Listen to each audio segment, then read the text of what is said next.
And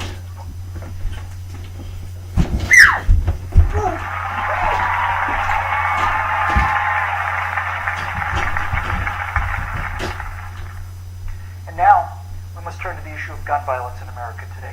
Because the latest mass shootings in Aurora, Colorado, and Newtown, Connecticut leave us all, liberal and conservative, Republican and Democrat, appalled and disgusted at the carnage. Now, some people, and that includes many of you in this room tonight, want to place the blame for this horror on things like 30-round magazines or semi-automatic rifles. We want to blame something, anything that we can control. But what we really want to ban is violence and murder and insanity. And we don't talk about that, though, because deep in our hearts, each of us knows that violence and murder and insanity are built into the human condition and likely always will be. You know, there are two kinds of animals in this world, predators and prey. No one watches a leopard chase down a gazelle and denies that the gazelle has a right to use its hooves and horns to protect itself from the predator. But there are people in this room tonight and all across the country who would deny that same right to self-defense to other human beings. Such people seem to think that the way to stop the leopard is to cut the horns off of the gazelle, that by somehow making it easier for the predator will simply go away. My friends, this is insane. When you make it easier for the predator, you get more predators. So let's start with the so-called assault weapons, more properly known as semi-automatic rifles. In 2011, the total firearm murders came to 8,583, according to the FBI. Now, during that time, the total murders committed by rifles, all rifles, not just semi-automatic rifles, were 323. That's 3% of all murders.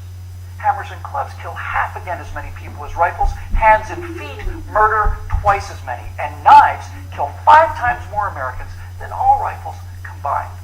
Preventable medical errors kill about 98,000 people per year. Medical malpractice kills more than 12 times as many people as are murdered in the U.S. each year. That's more than 300 times the number killed by all rifles, not just the so-called assault rifles. And yet, no one talks about limits on hammers or knives or doctors or hospitals. No one does that because the good we perceive from hammers and knives and doctors far outweigh their perceived harm. And yet, studies show that firearms prevent anywhere from 800,000 to over 2 million violent crimes every year. The lowest estimate means that 100 times more violent crimes were prevented with firearms than the total murders committed with firearms. That's 100 times as many.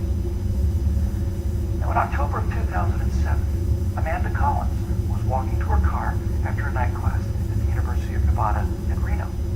Amanda had a concealed carry permit for her 9mm Glock that she carried for self-defense.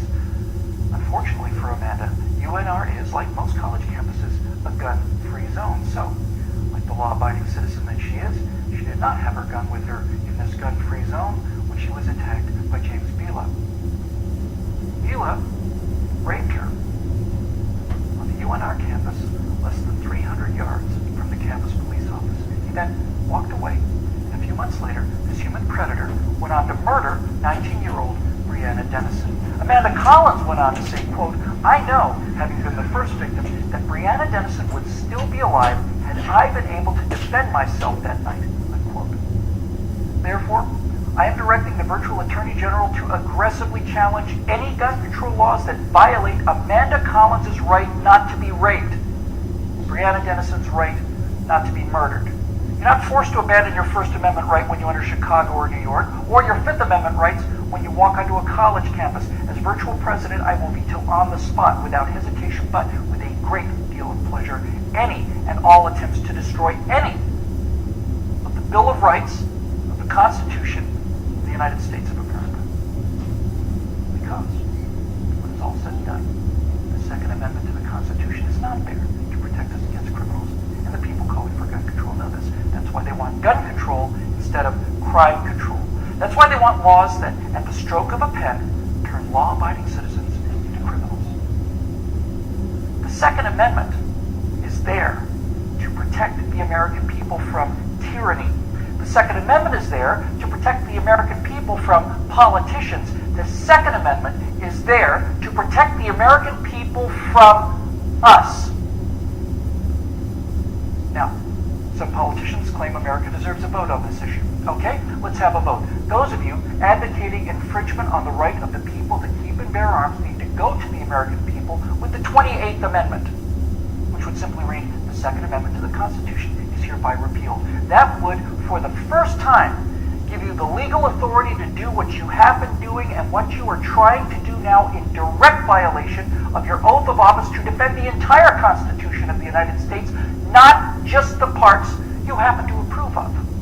So go ahead, go to the American people and tell them that ultimate power is no longer to be vested in the people who can't be trusted with that power according to you. Tell them only the government can have that power now. You go out there and try to convince the people of the 38 states that you're going to need to get that amendment passed to agree with your opinion of them versus their opinion of you. I dare you. 12 million unarmed men, women, and children were unable to resist being murdered by their own National Socialist government in Germany. Perhaps 50 million unarmed men, women, and children were murdered by their own Union of Soviet Socialist Republics. 50 million Chinese murdered by their own government under Mao, who also disarmed his people, and in Cuba, and in Vietnam, and the killing fields of Cambodia. Now you say that can't happen here. You say we're protected? By what? By the Constitution that you're in the process of destroying?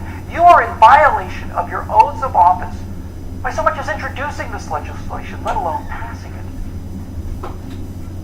My fellow Americans, the previous inhabitants of this chamber watched as 100 million people were murdered after being disarmed by their own governments.